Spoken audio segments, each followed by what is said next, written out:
Olá, pessoal, sejam todos muito bem-vindos ao meu canal Resumos Legais. Hoje nós vamos tratar do assunto presidencialismo como sistema de governo. Então, se você ainda não é inscrito do canal, inscreva-se para que você possa acompanhar todos os vídeos que nós estamos postando aqui, todos voltados para o bloco 4 do Concurso Nacional Unificado. Na aula de hoje, nós vamos tratar de conhecimentos gerais, mais especificamente do item 2.3, presidencialismo como sistema de governo, noções gerais, capacidades governativas e especificidades do caso brasileiro. Vem comigo e nós vamos já iniciar, sem mais conversas, sem mais delongas, falando sobre, revisando, na verdade, o que nós vimos nas aulas anteriores, quando nós tratamos sobre a forma de governo, sobre o sistema de governo, sobre o regime de governo que nós temos aqui no Brasil.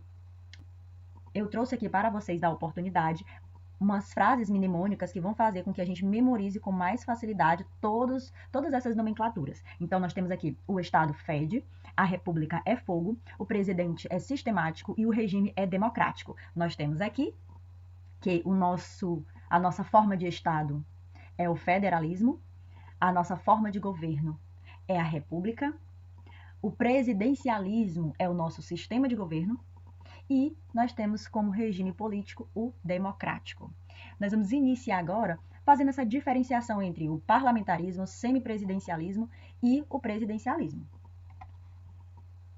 Os sistemas de governo interessantes para a prova que existem são o parlamentarismo, onde nós vamos ter o poder legislativo desempenhando uma parte das funções do executivo. Então, neste caso, o legislativo ele torna-se superior ao executivo. Nós temos o semipresidencialismo, onde o presidente vai concentrar as funções, as atribuições de chefe de Estado e as atribuições de chefe de governo ficam a cargo do primeiro-ministro, que ele vai liderar a implementação do programa de governo vencedor nas eleições. E nós temos o que nos interessa, o que é cobrado no nosso edital, que é o presidencialismo, onde ocorre uma melhor distribuição entre as competências do legislativo, executivo e judiciário. Nós vamos lembrar aqui também de algumas informações que eu trouxe para vocês quando nós estávamos tratando das funções do legislativo, executivo e judiciário. Cada um destes poderes tem suas funções, suas competências que são típicas e as competências atípicas. Então, é importante ter isso em mente quando nós estivermos falando da separação e da independência entre os poderes. Então, a partir disso, nós podemos concluir o seguinte: no presidencialismo ocorre uma separação e independência entre os poderes. Vamos ver agora como isso é cobrado. Eu trouxe aqui para vocês uma questão de 2023 da banca FGV que diz o seguinte: o semipresidencialismo é um modelo consagrado na França desde 1958 e em Portugal desde 1976, cujo estudo tem sido retomado por grupos de trabalho na Câmara dos Deputados ao avaliar possíveis alternativas para a crise política brasileira. A respeito deste modelo híbrido, assinale a afirmativa que apresenta corretamente uma característica geral do semipresidencialismo. Então, vamos buscar aqui uma característica do semipresidencialismo. Letra A. O poder executivo é dividido entre um chefe de Estado e um chefe de governo, o qual desempenha apenas funções cerimoniais simbólicas. Falso. Nós acabamos de ver que o chefe de governo, aqui nesse slide anterior, que é o primeiro-ministro, ele vai liderar a implementação do programa de governo que venceu nas eleições. Então, a função dele não é somente cerimonial ou simbólica. Letra B. O presidente, em condições normais, depende de sustentação política do parlamento para completar seu mandato, como um voto de confiança, por exemplo. Falso. O presidente ele não vai depender da sustentação política do parlamento. Quem depende da sustentação política do parlamento é o primeiro-ministro na figura de chefe de governo. Letra C. O presidente é eleito pelo voto popular, correto, e exerce a chefia de Estado, conforme nós acabamos de ver, sim, a chefia de Estado, possuindo um conjunto limitado de competências políticas, como a participação na nomeação do primeiro-ministro, correto. Limitado por quê? Porque algumas dessas atribuições, aqui eu vou citar algumas, ele tem, por exemplo, a participação da nomeação do primeiro-ministro, tem a possibilidade de dissolução do parlamento, ele vai comandar as Forças Armadas, vai também nomear alguns agentes públicos, também alguns embaixadores e ministros da Suprema Corte. Então, embora as funções dele sejam limitadas, porque ele divide esse poder do executivo com o chefe de governo, que é o primeiro-ministro, as funções dele ainda assim são relevantes. Então, nós temos aqui como gabarito a letra C. Mas vamos analisar a D e a E e buscar o erro delas. Olha só a letra D. O chefe de governo é responsável por seus atos perante o poder legislativo, olha só, que tem autoridade para eleger, nomear, manter ou suspender o cargo ou suspender do cargo o primeiro-ministro e seu gabinete. Perceba que aqui nesta questão é feita uma confusão em relação ao termo chefe de governo e chefe de Estado. Aqui, se você tirar chefe de governo aqui, a alternativa ficaria correta, porque quem é responsável por seus atos perante o poder legislativo, que tem essa autoridade para eleger, nomear, manter ou suspender o primeiro-ministro, é o chefe de Estado e não o chefe de governo. E letra E e última, a chefia de Estado tem funções meramente formais, como a de representação internacional, assinatura de tratados, geralmente a pedido do chefe de governo, sendo um símbolo de continuidade do Estado. Na verdade, ele não é, o chefe de Estado não é um símbolo de continuidade. Nós vimos sim que ele tem algumas funções de competências políticas. Então, não é apenas um símbolo, ele tem sim algumas funções, algumas atribuições referentes ao poder executivo. Agora vamos para uma curiosidade que será respondida lá no finalzinho do vídeo. O Brasil já foi uma república parlamentarista? Vamos pensar um pouquinho a respeito disso e lá no finalzinho do vídeo eu vou responder essa pergunta para vocês. Então, o nosso edital traz o conceito de capacidades governativas. Nós vamos entender essas capacidades governativas como a capacidade de formulação e de implementação de políticas públicas do sistema político. Agora, nós temos que ter muito cuidado para não confundir capacidades governativas com governabilidade e com governança, que são conceitos diferentes. Vamos analisar aqui detalhadamente cada um deles para que a gente possa diferenciar e não se confundir na hora da prova. Vamos lá.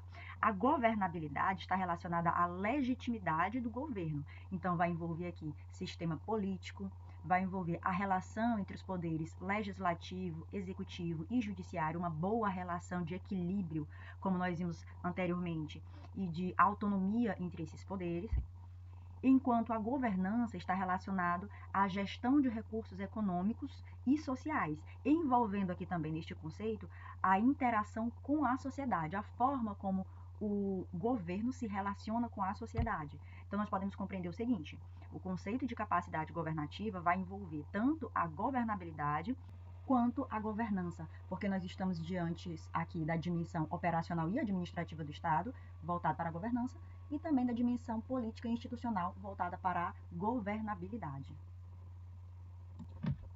Vamos ver como este conceito de governança ou governabilidade é cobrado nas provas. Eu trouxe aqui uma questão de 2023 da banca IDH-TEC e diz o seguinte: refere-se às condições políticas, a capacidade e legitimidade que um governo tem, verifique as palavras-chave, tá? Isto é, está vinculada à ação do governo em si, de governar. Tem uma dimensão essencialmente estatal, cingida ao sistema político institucional e relaciona-se com a capacidade do governo para identificar problemas e criar políticas adequadas ao seu enfrentamento, incitando os meios e recursos necessários à execução de tais políticas, bem como a sua implementação. Perceba que aqui poderia haver uma pequena confusão entre o conceito de governança e governabilidade, porque bem aqui no finalzinho da definição, parece que ele está falando da governança, mas perceba que para ver a governança aqui no finalzinho, primeiro ele citou elementos da governabilidade, quando ele cita aqui legitimidade, capacidade, falou de condições políticas, falou também de dimensões estatais, citou o sistema político institucional. Então, nós estamos aqui diante do conceito de governabilidade. Letra B, então, vamos passar agora para o próximo item do nosso edital, que fala do presidencialismo como sistema de governo, noções gerais, nós já falamos nesta aula, falamos também das capacidades governativas, agora nós vamos tratar das especificidades do presidencialismo no caso brasileiro. Eu citei aqui para vocês alguns elementos que eu julguei mais importantes em relação à especificidade do presidencialismo no Brasil. E trago como destaque aqui o papel do presidente no processo legislativo. São de iniciativa do presidente da República algumas leis específicas. Eu trouxe aqui o print da Constituição, seu artigo 61, parágrafo 1º, que vai dizer: são de iniciativa privativa do presidente da República leis que vão tratar da organização administrativa e do judiciário, também leis que versem sobre matéria tributária, sobre matéria orçamentária, sobre serviços públicos e pessoal da administração direta e autárquica. Então, iniciativas de leis que vão tratar sobre estes temas são competência do presidente da República no processo legislativo. Além disso, nós temos também medidas provisórias com força de lei. Lá no seu artigo 62, vai dizer o seguinte: em caso de relevância e urgência, o presidente da República poderá adotar medidas provisórias com força de lei, devendo submetê-las de imediato ao Congresso Nacional. E outra especificidade é em relação à urgência na apreciação dos projetos de lei de iniciativa do presidente. O artigo 64 da Constituição, no seu parágrafo 1º, vai dizer o seguinte: o presidente da República poderá solicitar urgência para a apreciação de projetos de sua iniciativa. Outra especificidade diz respeito ao veto do presidente da República. Mais dois prints que eu trouxe aqui lá da nossa Constituição, desta vez, artigo 66, parágrafo 1º da Constituição diz: se o presidente da República considerar o projeto no todo ou em parte inconstitucional ou contrário ao interesse público, vetá-lo-á total ou parcialmente no prazo de 15 dias. Então, o presidente da República pode sim vetar alguma lei que já tenha sido aprovada e enviada pelo Congresso Nacional, ele pode fazer isso, embora o Congresso possa derrubar este veto. Aí nós vamos ter agora uma movimentação muito maior do Poder Legislativo, porque seria necessário uma maioria qualificada para que eles derrubassem o veto do presidente da República.